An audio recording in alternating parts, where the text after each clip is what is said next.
Hello, friends. Episode 55. And talk about sentience. Sentience is the capacity to experience feelings and sensations. I'm a sentient being. The Earth Mother is sentient, and every aspect of her being is. Yeah, and so communication with trees. If you read Taisha Abelar's book, The Sorceress's Crossing, she, after having recapitulated her life, is placed in a tree by her teachers for a long period of time in order to discover the true nature of her being. And the tree assisted her in that process. They became very close. When you're in the forest and you're able to achieve silence and you experience all of the trees observing you and you feel the interconnected nature of the system of intelligence that you're in the presence of, there's really truly nothing like it. And that ability to go into silence in the forest is never ending. There's only more and more silence to achieve. Meditation is not something that sort of you reach a limit. Silence is infinite. It will swallow you if you allow it, and then you will turn into something active. You will access the active side of infinity. You will become a traveler, which is your true nature, just to traverse perception. But we've been isolated to this particular layer of the onion for a reason. We're here to discover things and learn about ourselves, and we don't have to be at odds with that or attempting to escape. But we can make use of this time in a very particular way, gather our energy up, and start to make discoveries that will expand our consciousness so that we can, at some point in our life, arrive at the place that we can handle that jolt that comes when silence engulfs you. You can take psychedelics in order to experience this, but even that won't necessarily mean that you reach silence. The plant medicine will attempt to flood you with so much input that you're not able to think. Therefore, you'll be able to see energy and feel on a level that you hadn't before. And that can be beautiful, or it could be terrifying. But power plants are not needed. There are much more sustainable methods to get there. And when those sustainable methods become interesting to you and they become your purpose, then you know that you're not so worried about whether your career is this or that, or whether you live over here or over there, or all of those things, because those are just aspects of your story, of your rich story that is in place for you to discover what you truly are. And so there's nothing more incredible than having an abstract purpose, right? And in that process, you discover the sentience of creation, of the mother, of the father. There is direct support that the dark sea of awareness is extending to intervene upon your storyline, that you might make room for the magical aspect of your being that wants to be cultivated. As children, we were given a description of magic that made it something either silly or separate. Um, but there are people in this world that know about the true nature of what we are, and some of them um, are in place to make sure that we don't discover that, and then some of them are in place to intend for us to make that discovery. And that's the nature of the forces that rise to meet each other, and we are entangled in that, what some would call a spiritual war. There is a way to unbind from the warfare by becoming a warrior. You know, if you're not distracted by the spiritual war itself, then you go inward and discover your power regardless of what's going on around you. And that's where the real freedom comes. And shamans say that sorcery is a dead end street, just like humanity's unconscious ignorance is a dead end street. And so you want to be able to handle or learn both of these things, but choose freedom over all, which is to discover a path of heart that unlocks your being so that you're guided and shown, so that you're not making decisions based on your own desire for power or lack of desire for power. This is a world of power, and we've been convinced that it is something very different than that, and that makes it very challenging for us to truly come to terms with what we are and how this all works. And so shamans use very unique methods in order to discover the sentient nature of consciousness, of the dark sea of awareness itself, you know, which they say is infinity, it's eternity, but it communicates. And if you can reach it through dreaming, it will present itself to you. It will communicate directly to you and will invite you to return and invite you to let others know that the dark sea is there waiting for them, and your being will be reset, you know.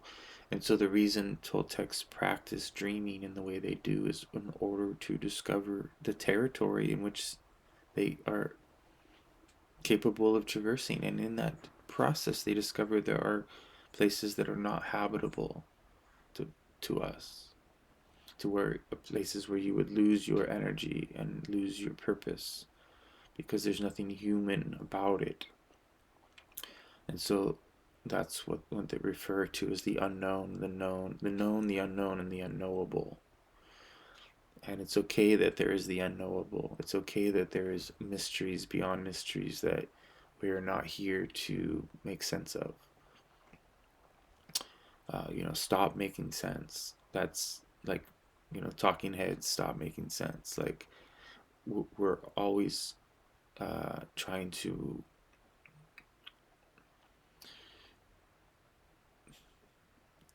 create an inventory within our being in which we understand things. But to know them, uh, to know something is different than to be informed. Knowledge and information are different. You can have all this information, but it doesn't mean you become a person of knowledge. A person of knowledge is a conduit, someone that is empty, someone that has unburdened that inventory and has become free and light, but grounded, so that they can interact in this world most effectively. They can have the most profound experience occurring and you wouldn't even know it because they've learned to multitask. Um, and so, I have some really cool things happen to me quite often, but I don't try to make sure that I remember them. I trust that they are stored within my being, and that my being will, as I become less heavy, I will have access to all of these experiences, everything that's ever happened to me. And I've discovered that that's very real. The less I hold on to anything, uh, the more likely it will return. Yeah, so reviewing your life intentionally with breath work as a means to liberate your past so that you're in the now, uh, is incredible, in that all these incredible feelings that you would have never thought you would have access to start to just come toward you instead of you having to go toward them. Um, you discover so much about really what does it for you in this world. Um, and once you really are in love with, you know, the mystery and the potential, uh, you're not easy to seduce away from your purpose. You can see where each path kind of leads, and you're you become only interested in paths of heart, paths that lead to freedom, paths that are rich, that where the story is beautiful. And this is the trick, is that people get an idea of what that would look like, and then they hold on to that idea, and then when there is a path presented to them that is so full of heart that it would free them, they turn it down because it's not what they had projected. And in that in that situation, you know, um,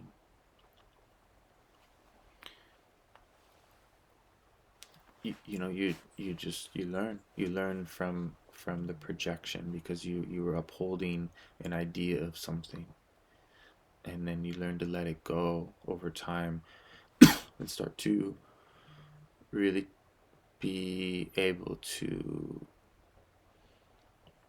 intuit and feel on a level that is outside of the intellect. And that's the intellect really has hijacked most of us. It's really difficult to just be in your feeling and have access to therefore your knowing. But that's what, cleaning house is all about, is taking care of your being. um, and I do that through dance, through walking, through breath work, through sweating. Um, it's these things do it for me, and there's more. There's stuff that I have yet to use, that would be very effective. I used to do a lot of extreme things, but um, I don't have to anymore in order to have the access that I'm seeking or longing for. And yeah, there's just a lot of incredible ways in which one can become return to wholeness, which is fairly wholesome, because you you stop being seduced by power, because you realize that social power is empty, and so you're seeking true power, which is not something you want to go after unless you've become a warrior. And a warrior tightens up their life. They don't leave a lot of loose ends, because they know that that would be easy to pick them off. And so they start to see the things in their life that need to be um, on point, and they take care of them. But that doesn't mean that they're uptight, right? It doesn't mean that they put themselves above others just because they take really good care of themselves. They're fascinated by all of the messages that come from all the sentient beings, and there are a lot of beings in this world that are not what they appear to be, and you can start to tell the difference between projections and the real thing. And even in that case, we're experiencing a dream vision, so nothing is what it appears to be anyways. It's all energy, and we're really interacting in a realm of feeling. So you could like be in a dark room, say with a friend or a partner, and very carefully, slowly start to move toward them without making any sound, and and get as close as you can without them knowing whether or not you're there or not. Like, but ask, did you feel me getting closer? And you'll be able to tell if they can feel you, and they'll start to move towards you. And this is finding each other in the abyss. Are you in tune with your partner? Through silence, are you able to tap into their whereabouts? Are you able to kind of open that door of the unknown and really feel if if and when you play with these things, you discover incredible um, aspects of your being that you don't usually tap into. So the darkness and silence are just the most incredible things to make use of. It will help you become aware of the sentient nature of this incredible realm that we're so fortunate to be a part of. But if joy and intensity and silence aren't accessible at this time, then there are emotions and and processes that need to be released or freed up or moved through or worked out. And there's nothing more honorable and beautiful than a person that's going through it to show up and do the work that it takes to um, transcend their situation. It seems impossible when you're in the thick of it. And so working with somebody that can help you to sort of cut through some of the onslaughts and see them for what they are and identify the reason why they're there helps you to come to terms with the nature of this situation we're in, because each person is gold. Each person um, is the energy that we collectively need in order to make a change. And so the more of us that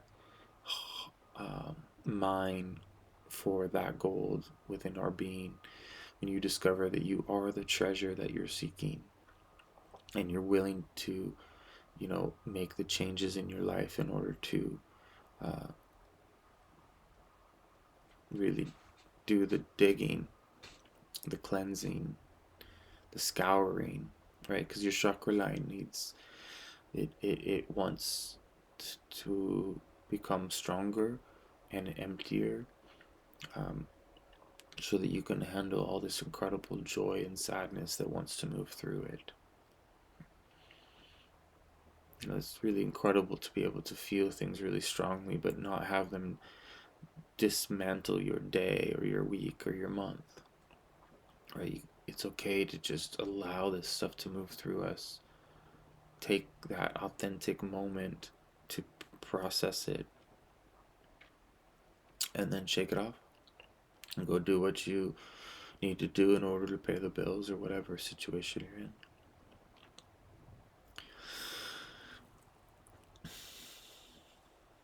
And there's some pretty dangerous things that can happen when we're playing with our passion, because our passion doesn't typically lead us to going to work, but we're here to grow up, we're here to adult, and a lot of us are stuck in our child because we were traumatized, we were offended at some point, we made a pact or a vow of some sort when we were young, and that has affected our blueprint. So this is why shamans work with the past.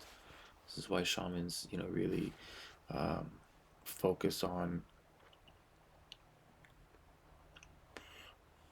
releasing the pain that's within your being, whether it's anger exercises, whether it's rites of passage, um, whether it's standard therapy.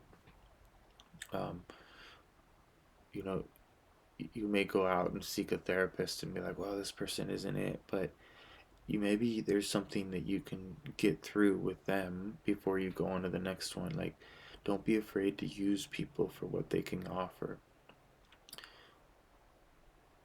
and ask for what you need from them. They may be like, well, this is how I work, and like, no, this is what I need from you. Can you just do this for me? And you'd be surprised. They actually want you to, they work for you. Tell them what you need. Even if you're in a situation with MDs and stuff, like, don't be afraid to tell them, look, I'm not willing to do this part, but I need this part, you know, can we work this out? Um, it is scary to be, you know, interacting with hive-minded people when you are not. So rather than be offended or afraid of them, become fascinated by it. And don't be afraid to speak your truth. There are times when it would be inappropriate to speak your truth, depending on what you're trying to get from them, because that truth may be too threatening to them. I worked with some really powerful therapists, but it got to the point where I was starting to pull them out of hypnosis, and it was very dysfunctional for them. And so I had to learn to stop doing that in order to make use of them for what I needed them for, because it's like then it became them that should have been paying me, and they didn't want to come out of hypnosis, not all the way at least. And so, you know, it just ended up being, uh, it put an end to it, right? And so I learned from that, and now I know, okay, well, I have to be more strategic about this. I have to follow a different set of feelings in order to get what I need from this situation. But everyone has a reflection. They're sentient beings offering you a reflection of your sentience.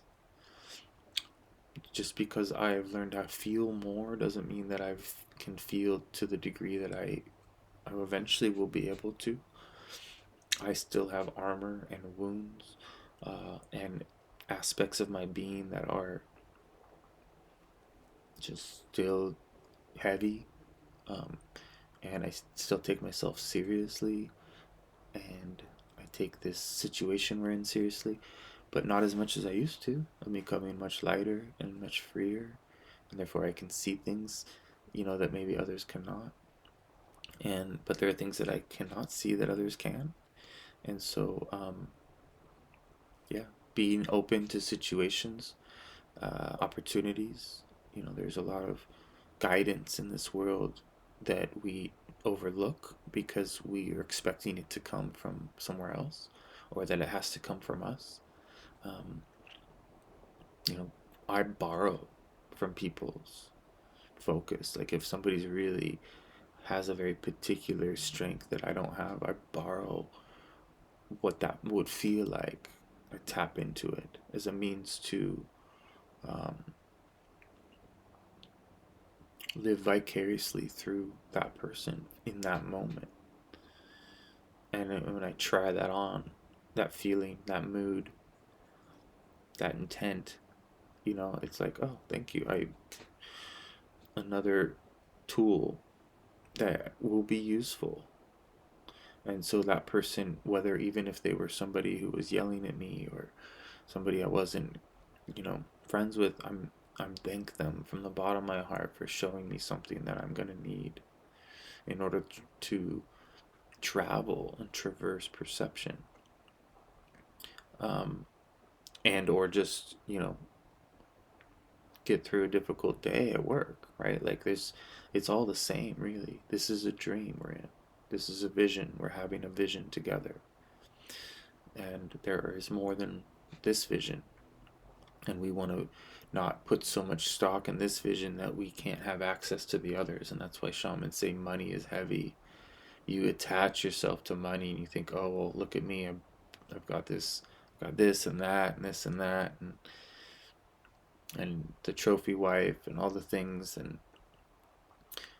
you know, if you become less and less lucid as you start to accumulate more and more, then you're going to be going against your inner child, and you're going to feel all kinds of conflict that you won't be able to come to terms with. So find that balance. Doesn't mean you shouldn't go out and make some money so that you can fulfill the dreams that you long to have. I'm not saying, you know, that money's on any level a negative thing. It's the attachment to it.